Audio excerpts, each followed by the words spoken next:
इंतखाबात के नताइज को सुप्रीम कोर्ट में चैलेंज कर दिया गया। दरखास्त में साबिक कमिश्नर रावलपिंडी लियाकत अली चड्ढा के इल्ज़ामात पर बनाई गई election commission committee, chief election commissioner और मेंबर इलेक्शन कमीशन की तैनाती को भी सुप्रीम कोर्ट में चैलेंज किया गया है। आईनी दरखास्त PTI के रहनुमा शेर अफजल मरवत ने दायर की।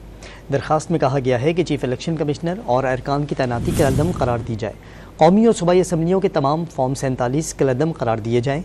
इलेक्शन कमीशन की तश्कील करदा आला सतह की कमेटी के लदम करार दी जाए। धांधली के इल्ज़ामात की इंक्वायरी के लिए वजारत दाखिला को जुडिशल कमीशन बनाने का हुक्म दिया जाए जो इलेक्शन नताइज रावलपिंडी समेत कंसोलिडेशन करे। वफाकी और सूबाई हुकूमतों की तश्कील रोकी जाए।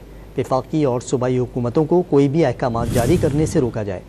सुप्रीम कोर्ट रजिस्ट्रार ऑफिस के ज़राए के मुताबिक ताहाल शेर अफजल मरवत की कोई दरखास्त मौसूल नहीं हुई।